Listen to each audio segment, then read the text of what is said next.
أعوذ بالله من الشيطان الرجيم. بسم الله الرحمن الرحيم.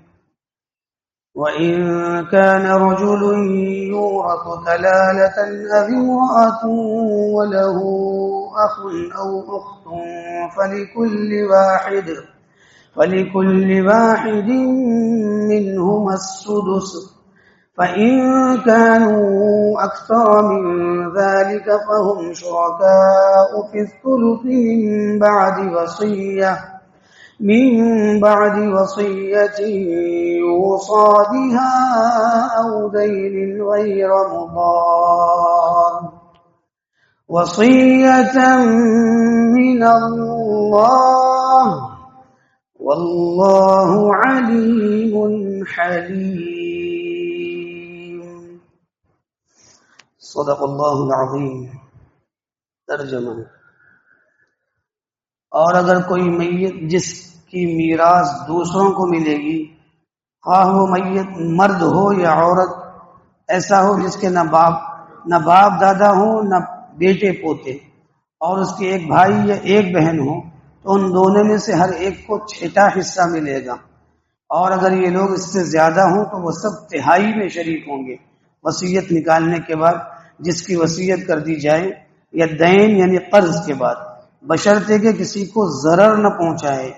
یہ حکم کیا گیا ہے اللہ کی طرف سے، اور اللہ تعالیٰ خوب جاننے والے ہیں، حلیم ہیں.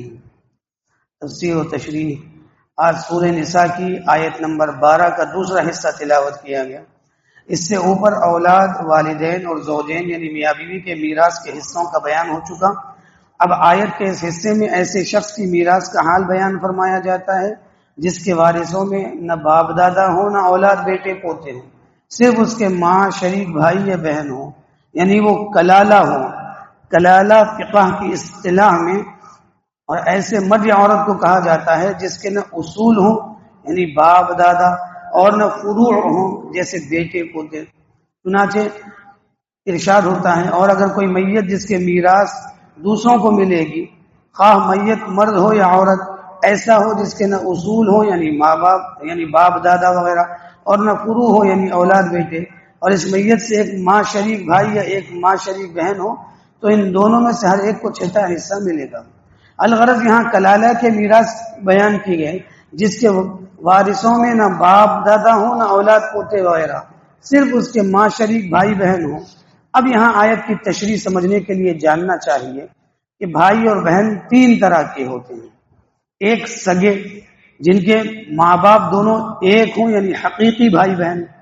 دوسرے سوتیلے جو صرف باپ میں شریک ہوں یعنی باپ تو ایک ہوں اور ماں 2 ہوں، ان کو علاتی یعنی باپ شریک بھائی بہن کہتے ہیں.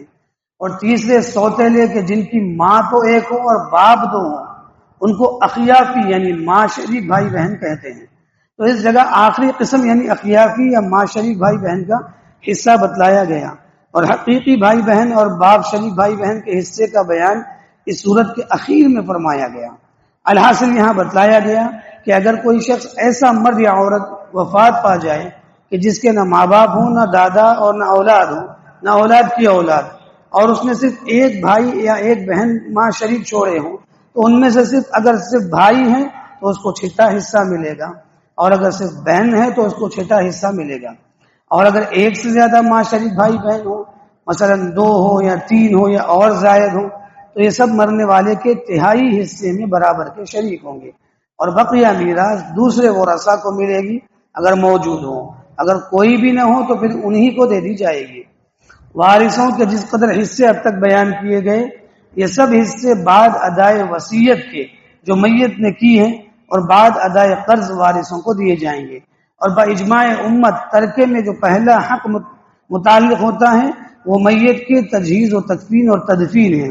اس لیے میت کے مال میں سے سب سے پہلے اس کے کفن دفن میں لگایا جائے گا، اور پھر میت کی ادائیگی کے قرض میں اور اس کی وصیت میں، اور جو بھی باقی رہے گا وہ وارثوں میں تقسیم ہوگا. یہاں کلالہ کی میراث کے خاتمے پر یہ بتانے کے بعد یہ میراث وصیت اور دین یہ نافذ ہوگی غیر مضار فرمایا، یعنی بشرطے کہ وصیت کرنے والا کسی وارث کو نقصان نہ پہنچائے. تو یہ قید اگرچہ صرف اسی جگہ مذکور ہے، لیکن اس سے پہلے بھی 2 جگہ جو وصیت اور دین یعنی قرض کا ذکر آیا ہے وہاں بھی اس کا اطلاق ہوگا۔ مطلب اس کا یہ ہے کہ مرنے والے کے لیے وصیت یا قرض کے ذریعے وارثوں کو نقصان پہنچانا جائز نہیں۔ اب قرض اور وصیت کے ذریعے وارثوں کو نقصان پہنچانے کی کئی صورتیں ہو سکتی ہیں۔ مثلا یہ کہ قرض کا جھوٹا اقرار کر لے، کسی دوست وغیرہ کو رقم دلانے کے لیے یا اپنے مخصوص مال کو جو اس کا اپنا ذاتی ہے یہ ظاہر کرے کہ یہ فلاں شخص کی امانت ہے تاکہ اس میں میراث نہ چلے، یہ 1/3 سے زائد مال کی وصیت کرے، یا کسی شخص پر اپنا قرضہ ہو اور وہ وصول نہ ہوا ہو لیکن یہ جھوٹ کہہ دے کہ قرضہ وصول ہو گیا تاکہ وارثوں کو نہ مل سکے، یا مرض الموت میں 1/3 سے زیادہ کسی کو خود ہبا کر دے، یہ سب صورتیں وارثوں کو نقصان پہنچانے کی ہیں جس پر عمل کرنا سخت ممنوع اور گناہ کبیرہ ہے۔ ہر مورث جو دنیا سے جا رہا ہو اسے زندگی کے آخری لمحات میں اس طرح کی باتوں سے بہت زیادہ بچنے کا اہتمام کرنا چاہیے، کیونکہ یہ احکام میراث بھی اللہ تعالیٰ کی طرف سے ایک عظیم وصیت اور محتم بشان حکم ہے جس پر عمل کرنا نہایت ضروری ہے اور اس کے خلاف ورزی ہرگز نہ کرنا چاہیے۔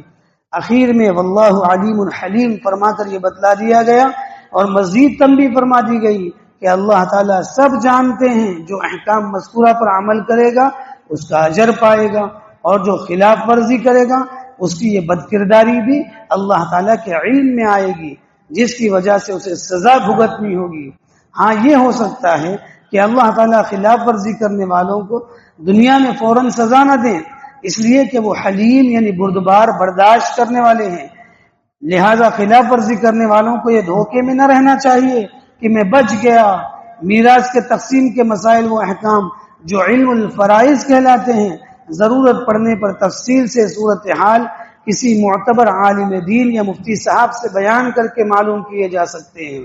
اب آگے میراث کے احکام کے ضابطوں کی پابندی اور ان احکام کو ماننے اور ان پر عمل کرنے کی فضیلت اور ان کی نافرمانی کرنے کا بد انجام اگلی آیات میں ظاہر فرمایا گیا، جس کا بیان انشاءاللہ آئندہ درس میں ہوگا۔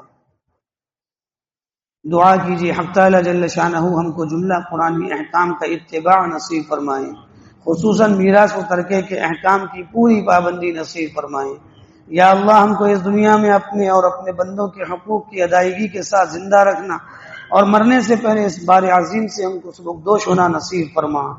یا اللہ شریعت مطہرہ کے ہم کو ظاہراً و باطناً ہر حال میں پابندی عطا فرما اور اپنے جملہ احکام کی اطاعت و فرمانبرداری کے ساتھ جینا و مرنا نصیب فرما۔ آمین وآخر دعوانا الحمد للہ رب العالمین۔